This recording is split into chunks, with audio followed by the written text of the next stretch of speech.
October 14th, 1066. Dawn breaks over a blood-soaked field in Hastings. King Harold Godwinson lies dead, an arrow through his eye. His Saxon army scattered like leaves in an autumn storm. 7,000 miles of ocean separate this small island from the farthest reaches of what will become its empire.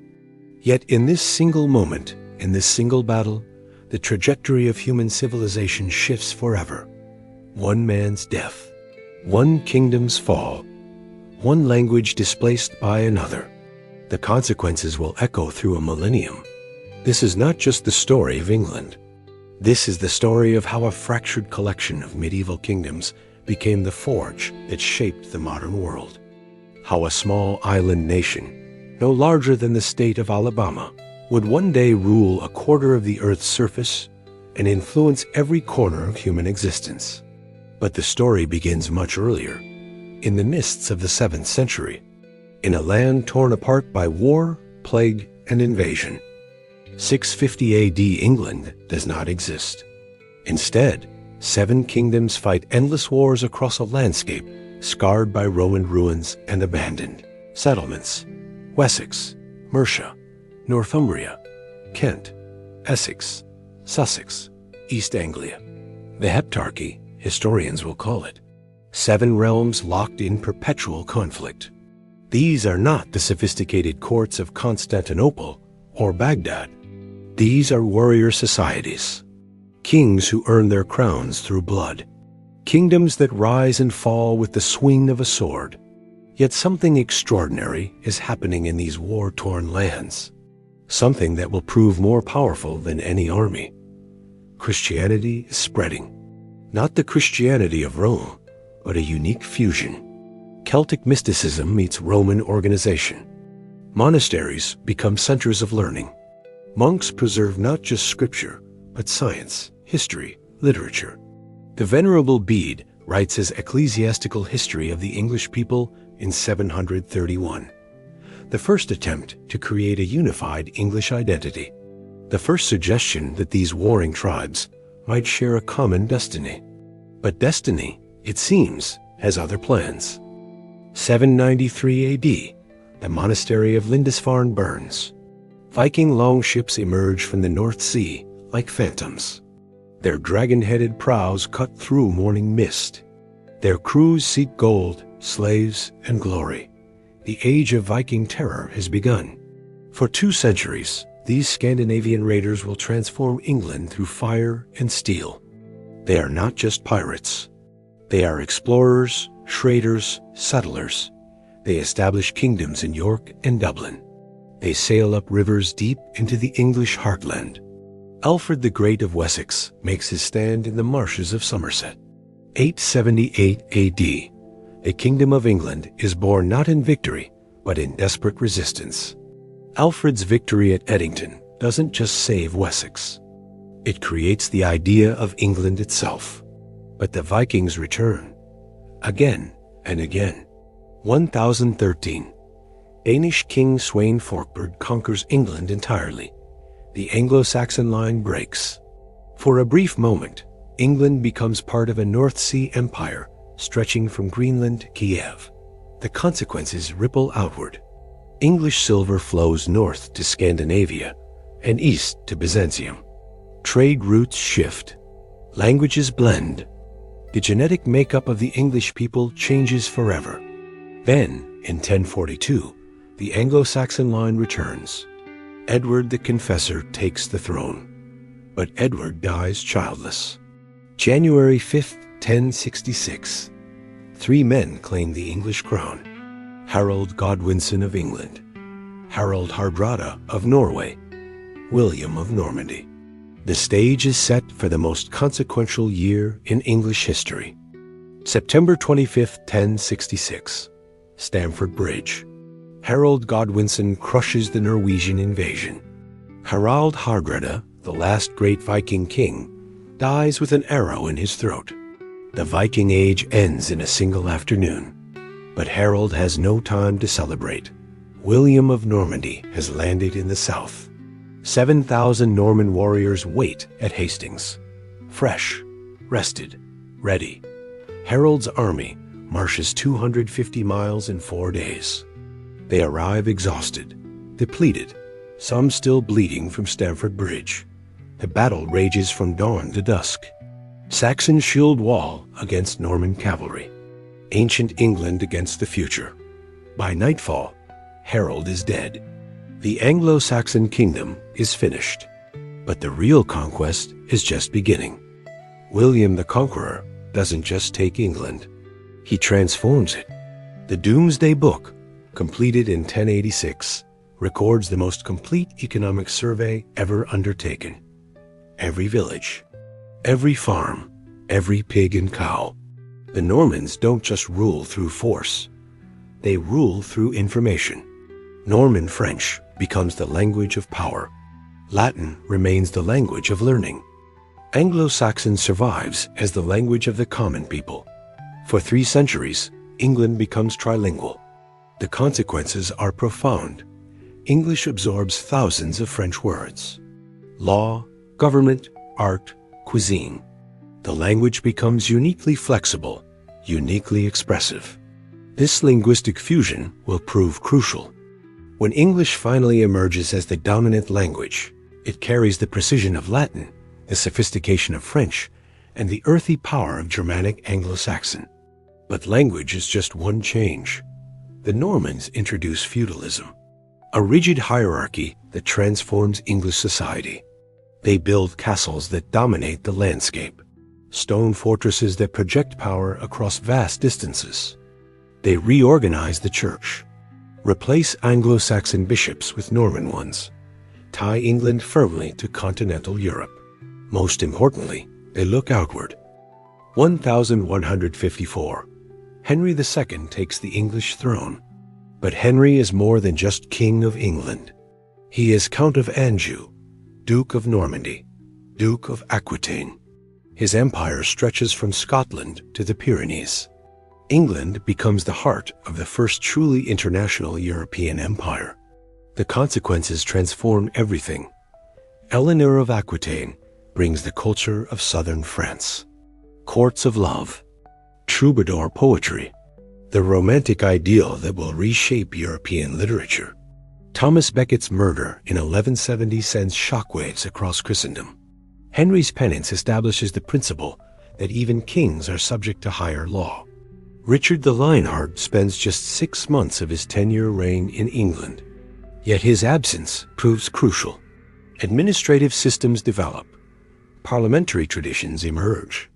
England learns to govern itself. King John's failures lead to Magna Carta in 1215. The Great Charter doesn't just limit royal power. It establishes the principle of constitutional government that will eventually spread around the world. But the Plantagenet Empire fragments. Normandy falls to France in 1204. By 1453, only Calais remains of England's continental holdings. The loss forces England to look elsewhere. To the sea. The island turns outward.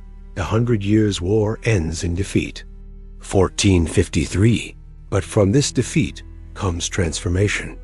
England can no longer be a continental power. Geography and history combine to push the island nation in a new direction. The Wars of the Roses tear England apart from 1455 to 1487. York against Lancaster, brother against brother. The medieval nobility destroys itself in 30 years of savage warfare. Henry Tudor's victory at Bosworth Field doesn't just end the Wars of the Roses. It begins the transformation of England from a feudal kingdom into a modern state. The Tudors centralize power. They break with Rome. Henry VIII's divorce creates the Church of England. But the deeper consequence is the assertion of national sovereignty over international authority. Elizabeth I's reign sees the first stirrings of English maritime power. Francis Drake circumnavigates the globe. Walter Raleigh attempts to colonize Virginia. The defeat of the Spanish Armada in 1588 doesn't just protect England from invasion. It announces England's arrival as a naval power. But the real transformation comes later, much later. The 100 Years' War ends in defeat. 1453. But from this defeat comes transformation. England can no longer be a continental power. Geography and history combine to push the island nation in a new direction. The Wars of the Roses tear England apart from 1455 to 1487. York against Lancaster. Brother against brother. The medieval nobility destroys itself in 30 years of savage warfare. Henry Tudor's victory at Bosworth Field doesn't just end the Wars of the Roses. It begins the transformation of England from a feudal kingdom into a modern state. The Tudors centralize power. They break with Rome. Henry VIII's divorce creates the Church of England. But the deeper consequence is the assertion of national sovereignty over international authority. Elizabeth I's reign sees the first stirrings of English maritime power. Francis Drake circumnavigates the globe. Walter Raleigh attempts to colonize Virginia. The defeat of the Spanish Armada in 1588 doesn't just protect England from invasion. It announces England's arrival as a naval power. But the real transformation comes later, much later. 1603. James I unites the English and Scottish crowns. For the first time in history, the entire island of Britain serves a single monarch. But unity brings conflict. James believes in the divine right of kings. Parliament believes in the ancient rights of Englishmen.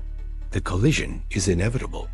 His son, Charles I, pushes too far. Attempts to rule without Parliament. Tries to impose religious conformity on Scotland and Ireland. The result is catastrophic. 1642. Civil War erupts. Not just a political struggle, a complete reimagining of government, society, and human nature itself. Oliver Cromwell's new model army doesn't just defeat the king.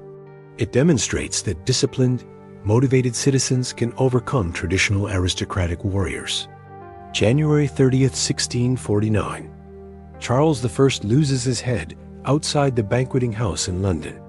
The shockwaves reach every royal court in Europe. If the English can execute their king, no throne is safe. The Commonwealth experiment fails. Charles II returns in 1660, but nothing is the same. The Restoration monarchy governs by consent, not divine right. The Royal Society receives its charter. Modern experimental science begins. The Great Fire of London in 1666 destroys medieval London. Christopher Wren rebuilds it as a modern city. The symbolism is perfect. Old England literally burns away. 1688. The Glorious Revolution.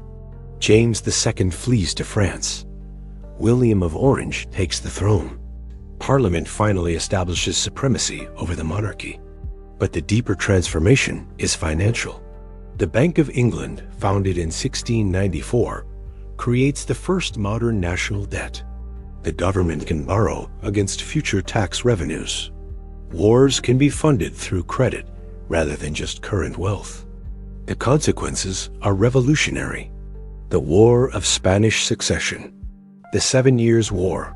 Each conflict is larger than the last. Each stretches across multiple continents. By 1763, Britain emerges as the world's dominant naval power. French power in North America is broken. The stage is set for global empire. But empire brings its own contradictions. The 13 American colonies rebel in 1776. Britain loses its first empire. The humiliation seems complete. Yet the loss forces another transformation. Unable to rely on captive colonial markets, British manufacturers must become more efficient, more innovative. The Industrial Revolution begins in Britain not by accident, but by necessity. Water-powered machinery, steam engines, factory production. In 50 years, Britain transforms from an agricultural society into the world's first industrial nation. The consequences cascade across the globe. Cotton from America, slaves from Africa, manufacturing in Britain. Profits fund new inventions, new factories, new conquests. By 1815, after defeating Napoleon at Waterloo, Britain stands alone as the world's superpower. The Royal Navy rules the seas. British capital finances global trade. The pound sterling becomes the world's reserve currency. The Second British Empire emerges. Not just North America, but India, Australia, eventually a quarter of the world's land surface. Victorian Britain reaches heights no single nation has achieved before or since. London becomes the financial capital of the world. British engineers build railways across 6 continents. British ships carry half the world's trade. The Great Exhibition of 1851 showcases British industrial supremacy to the world. The Crystal Palace itself, a marvel of iron and glass, symbolizes the new age. But industrial power brings industrial problems. Child labor in factories, slums in Manchester and Birmingham, pollution that blackens the skies over Britain's cities. Reform movements emerge. The abolition of slavery throughout the British Empire in 1833, Factory Acts regulating working conditions, the expansion of voting rights through successive Reform Acts. Britain becomes not just an industrial power, but a laboratory for social reform. Yet challenges multiply. Germany and America industrialize. British technological advantages erode. The cost of empire grows while its benefits diminish. 2 world wars will shatter the old order completely. August 4, 1914. Britain declares war on Germany. World War I destroys the world Britain had built. The pound weakens. The empire fractures. A generation dies in the trenches of France. But Britain survives, adapts. The BBC begins broadcasting in 1922. Democracy extends to all adults by 1928. The welfare state emerges. Then comes the ultimate test. September 3, 1939. Britain stands alone against Nazi Germany. The Battle of Britain in 1940 is fought over English skies. Radar, developed in secret British laboratories, proves decisive. Technology tips the balance. Churchill's speeches rally not just Britain, but the democratic world. We shall never surrender becomes more than rhetoric. It becomes reality. D-Day launches from British shores. The liberation of Europe begins with ships crossing the English Channel. But victory comes at a cost. Britain emerges victorious but exhausted. The empire dissolves. American power ascends. The Britain that emerges from World War II is unrecognizable from the England of 650 AD. The National Health Service, founded in 1948, represents a new vision of society. The BBC World Service carries British ideas around the globe. Oxford and Cambridge train leaders from every continent. The 1960s see cultural revolution. The Beatles, the Rolling Stones. British music conquers America and the world. Financial innovation continues. The Eurodollar market develops in London. The Big Bang of 1986 deregulates financial markets. Brexit in 2016 represents another transformation.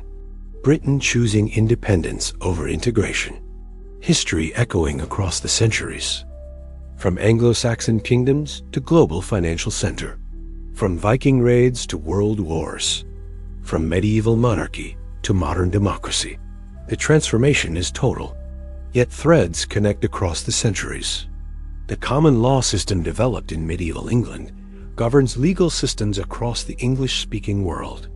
Parliamentary democracy, forged in centuries of struggle between Crown and Commons, becomes the template for free societies everywhere. The English language, shaped by conquest and commerce, becomes the global lingua franca. Shakespeare's plays perform in every corner of the world. Scientific revolution begins in English universities and spreads globally. Industrial revolution transforms human civilization. The principles embedded in Magna Carta echo in the Universal Declaration of Human Rights. How does a small island nation, battered by invasion and torn by civil war, become the crucible of the modern world? Is it geography?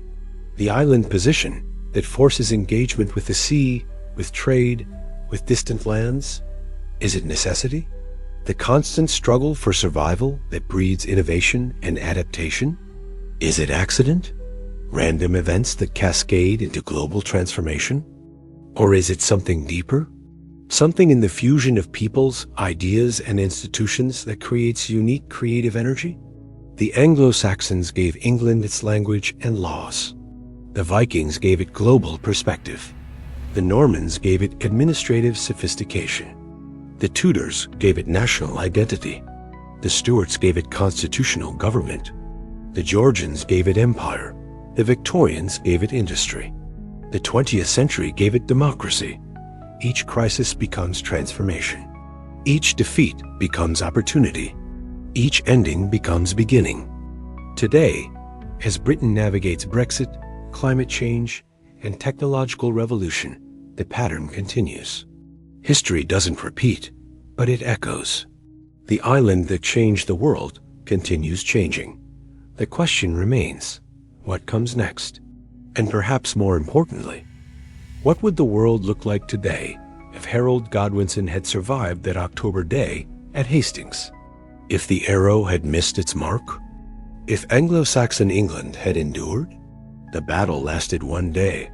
The consequences continue still. What defining moment in your nation's history changed everything that followed? What single event set the trajectory that leads to your present day?